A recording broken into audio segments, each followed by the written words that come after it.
Yo, what's up, guys? So today we're going to be doing my top 10 green spells in Commander or EDH.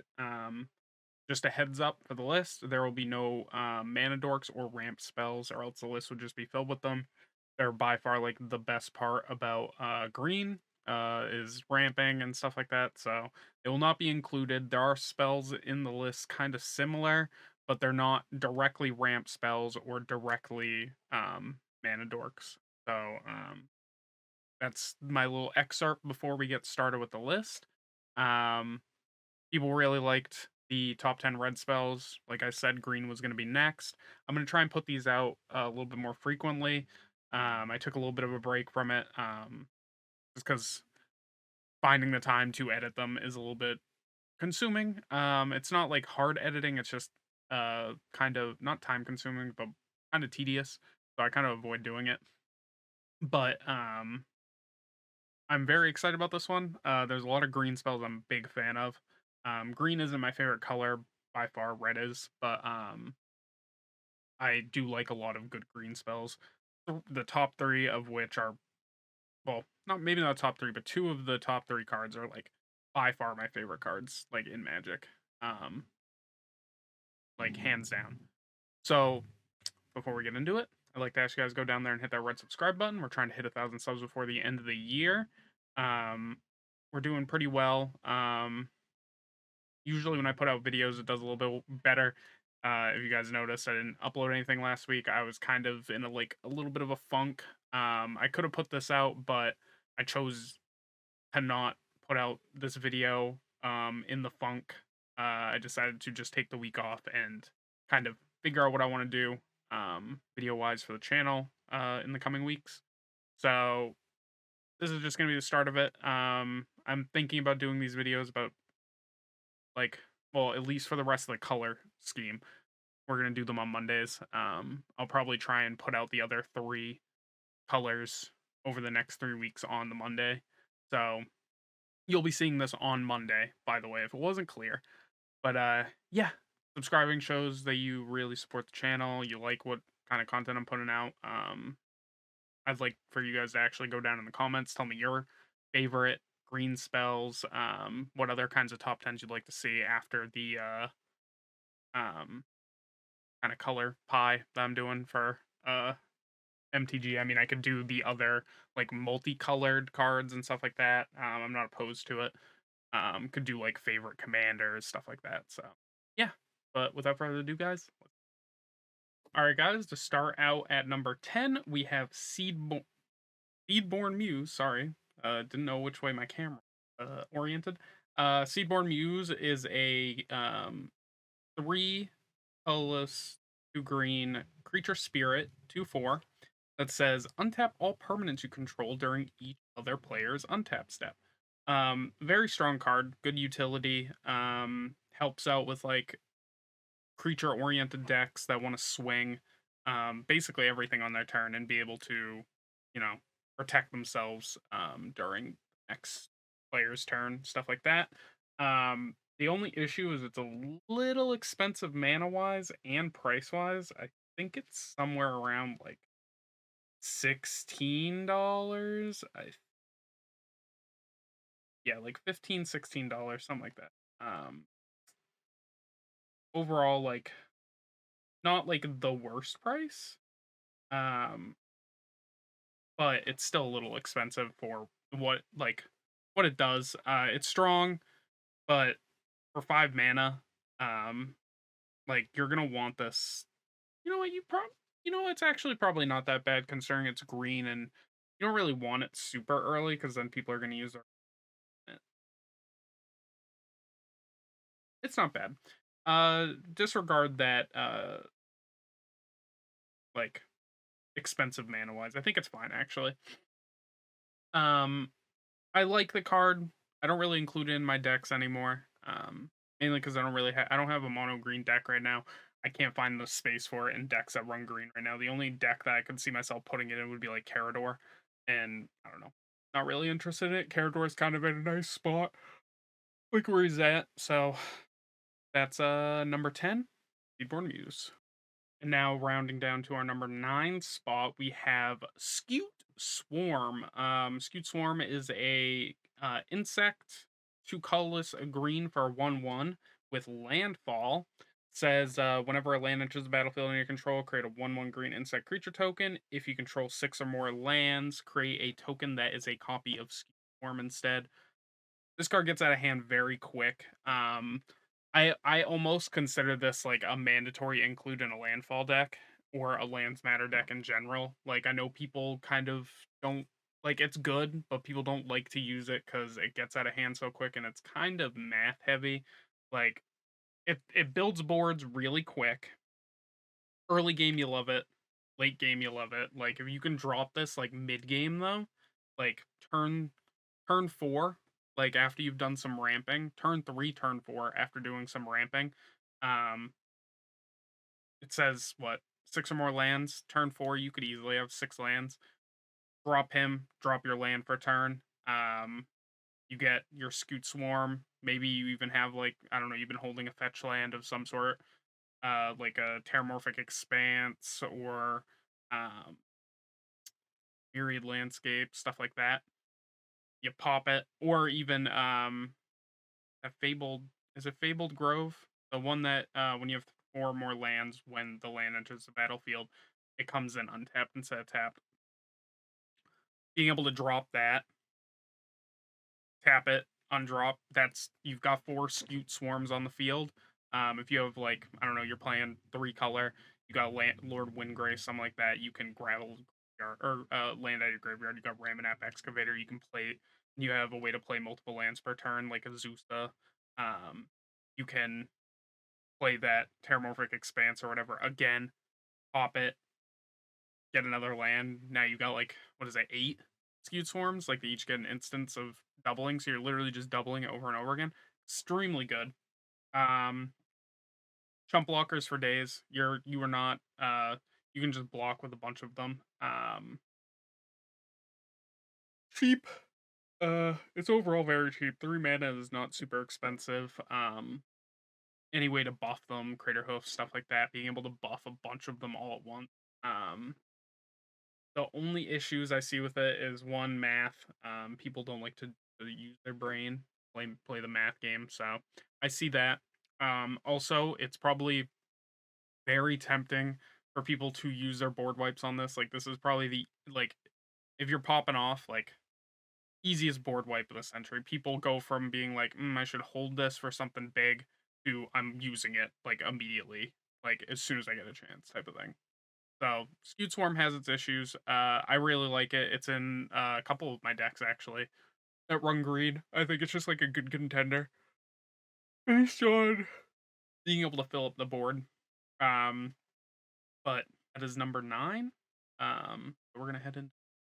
All right. Speaking of Crater Hoof, it is not our number 8 slot, but it is something similar, something better.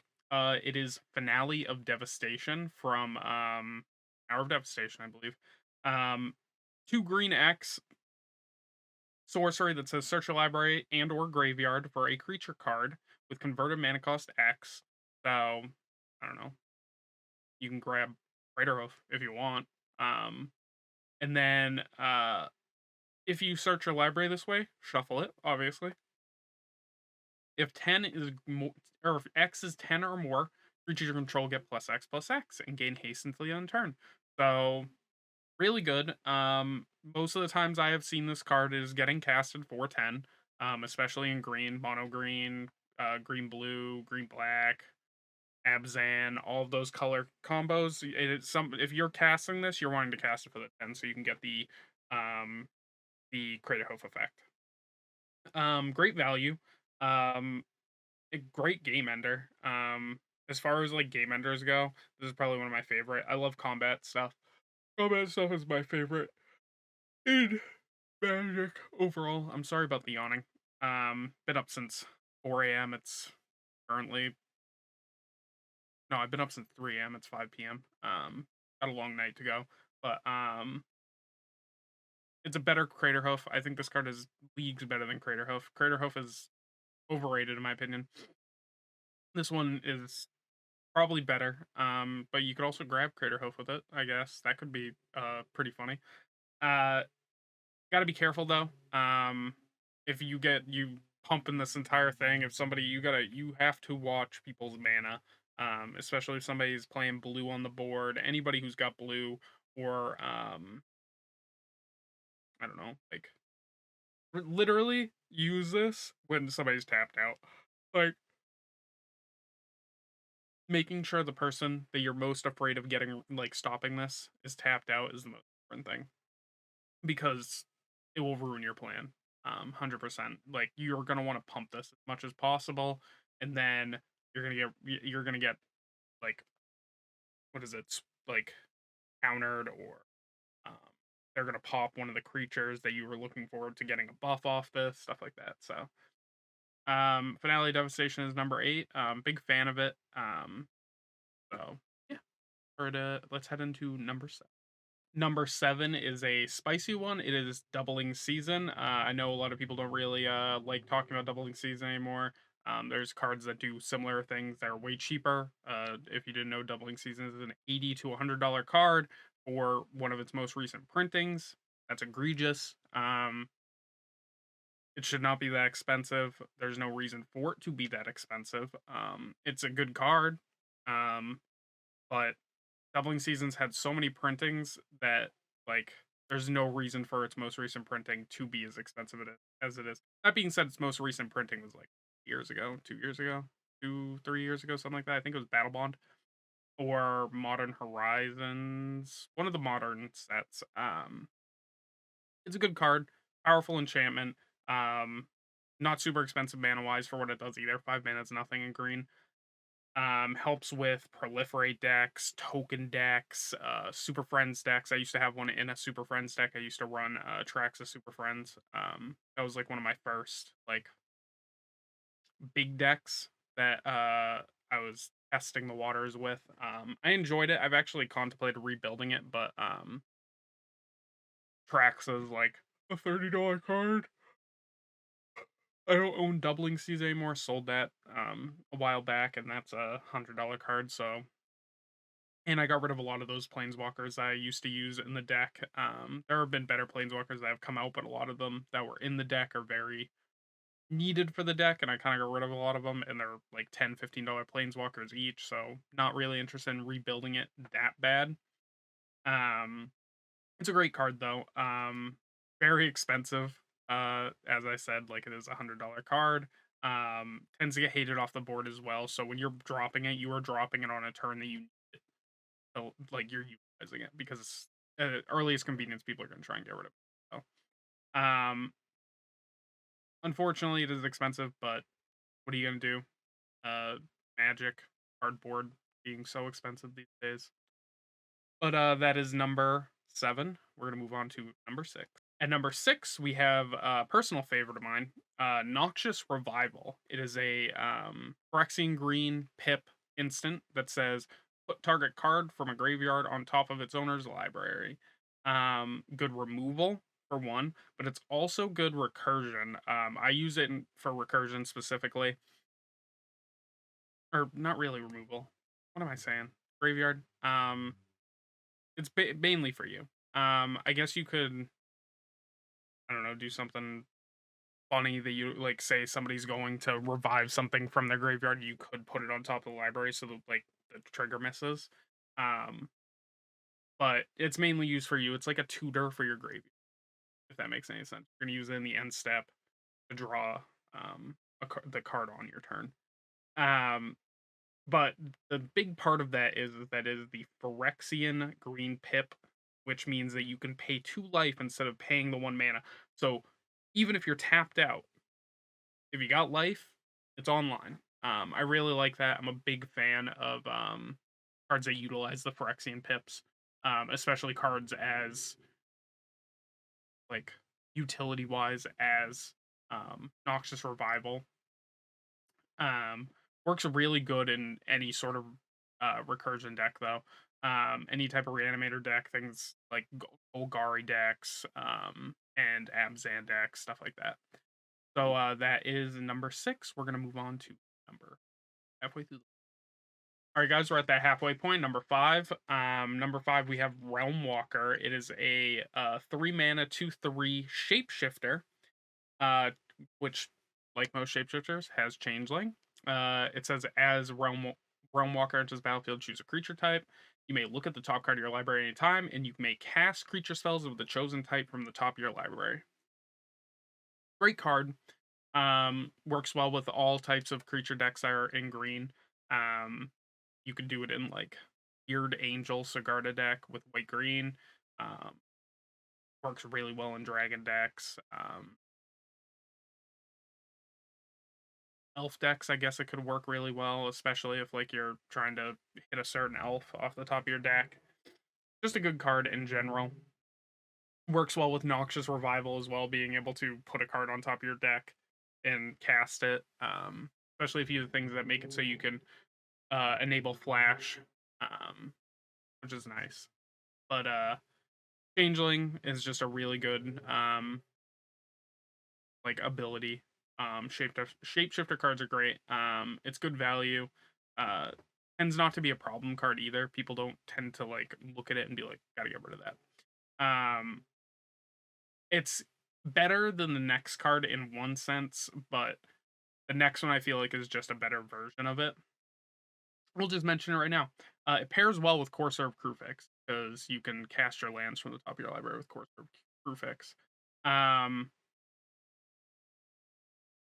but yeah, we're gonna move on to number 4. At number 4, we have the aforementioned Corsair of Kruphix. Corsair of Kruphix is a 3 mana, 1 colorless, 2 green enchantment creature centaur, which is a 2/4. Says play with the top of your library revealed. That's the issue. People can see it, not just you. Your everybody on the table can see your top card. So there's not really any surprise to that. You may play the top card of your library if it is a land card, which is really good for landfall decks. Green in general, being able to like if you have lands in hand and having your top card of your library revealed, being able to play the land from the top so you can see what the next card is really nice, especially if you have a card like Realmwalker. If it's a creature, you can cast it. They work really well together. It's a great for lands matter decks.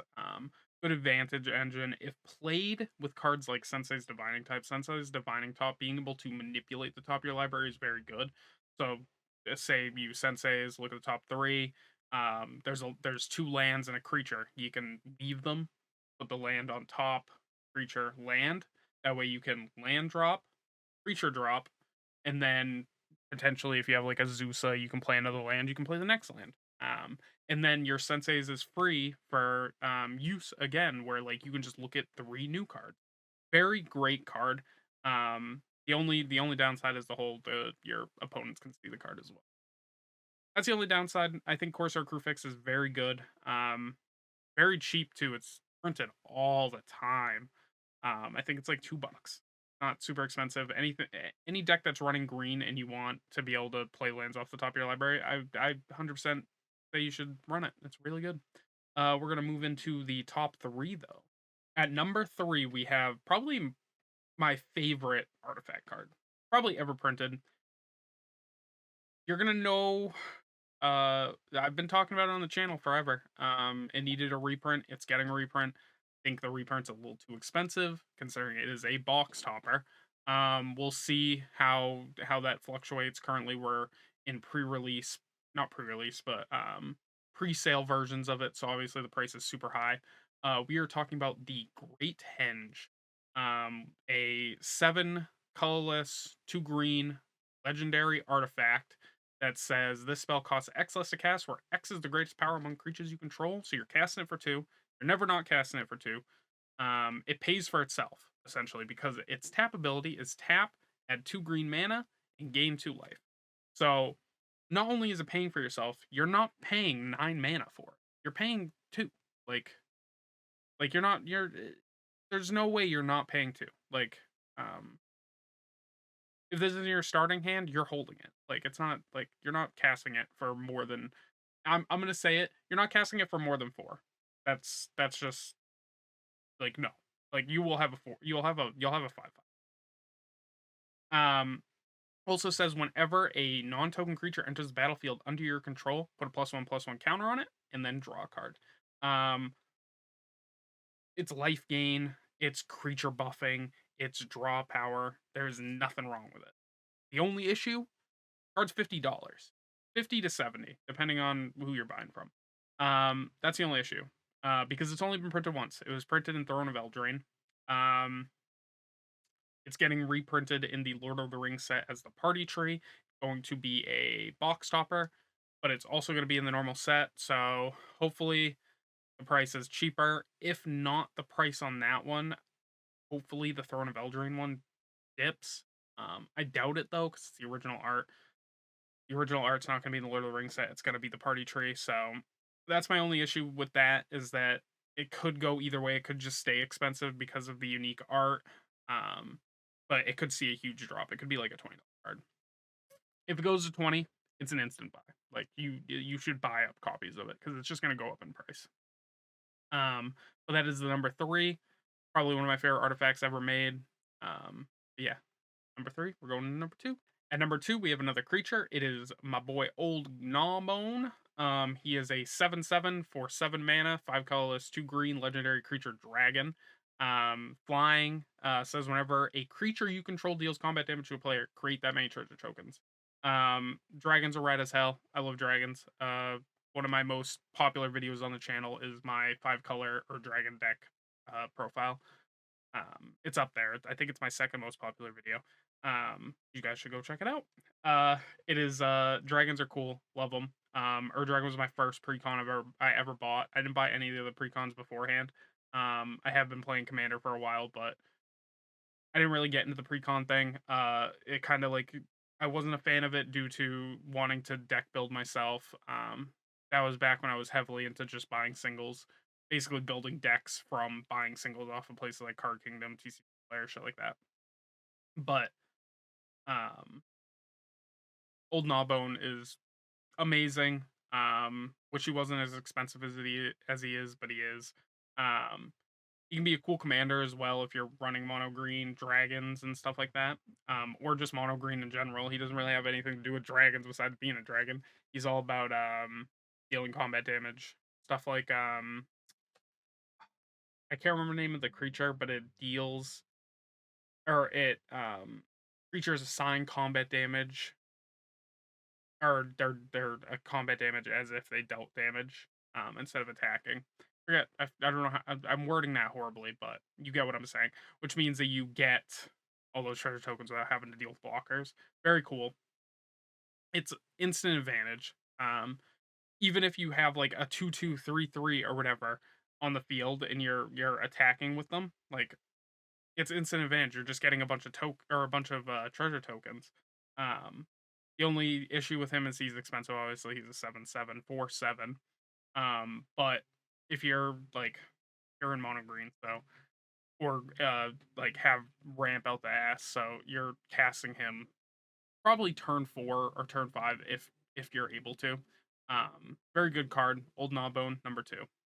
We're at number 1. Number 1 is probably one of my favorite cards ever printed. Um, Not sure if I've ever mentioned it. You guys have probably seen it in some of the decks I've shown. I know for a fact you saw it in Carador because it's in Carador. Um, but I love this card. It's Spore Frog. Spore Frog is a 1/1 for 1 creature frog that says sacrifice Spore Frog, prevent all combat damage that would be dealt this turn. Um, this card is probably one of my favorite cards ever printed. I love the little dude. If the channel had a mascot, it would be Spore Frog. I've actually, while I was writing this script down, uh, I basically was thinking about actually making it the channel mascot, like somehow. I'll figure it out, but I love this card. Fog on a creature is insanely powerful. The fact that it's at instant speed, you can just sack him in response to stuff, is amazing. He's good in like any reanimator deck, really. Um, Carador specifically. Um, in my friend group, we have a little bit of a joke with it because if I don't have anything else going on and I'm like, there's nothing in the graveyard I really want, I'm just sacking Spore Frog on people's turns that like would go to combat, and then on my turn just using Karador's effect to recast him. Um, and if he gets countered, the graveyard, I can just recast him again. I have other cards in the deck, fog, stuff like that, just normal cards that do fog effects. But I love Spore Frog. He is so cool. He's cute as hell.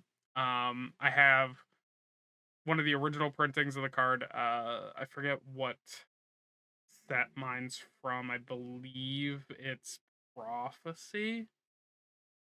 Yes. I have the Prophecy printing, the Modern Horizon printing, and I have the Secret Lair drop. The one from the Arcane, League of Legends Arcane set, where it was the Gromp. Love the card. He's my number one. Always will be my number one green card. I don't think it will ever change. Unless they do something kind of like what they did with Mother Runes, where they made that other version of her. But I don't think any re like invented version of Spore Frog will ever top my boy. Like he's by far my favorite. But that is my number one, and that is my top 10 list of my favorite green spells in Commander.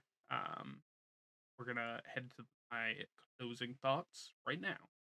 All right, guys, that was my top 10. A little all over the place with it. As I said, like, and you could see, I'm very tired. Been up for way longer than I should be. Got shit sleep. It's hot as fuck out. It's like 80 something degrees to the point that I had to put in my AC to even be able to sleep. Also, my lights are doing something weird. I think there's something wrong with the plug. Keeps like unplugging itself. Whatever. But that is my top 10. Really enjoyed doing this. I can't wait to do the next color. We'll probably do white or blue next. I kind of want to say black for last. Um, so white or blue. It'll be a surprise. So if you like the video, don't forget to like and subscribe. Hit that bell notification button down below to know my videos go live. Like I said at the beginning of the video, we're trying to hit 1,000 subs by the end of the year. We're getting really close. Not really close, but we're doing really well. We're on track. Hoping to hit it. I think we can hit it. So yeah, I will catch you guys in the next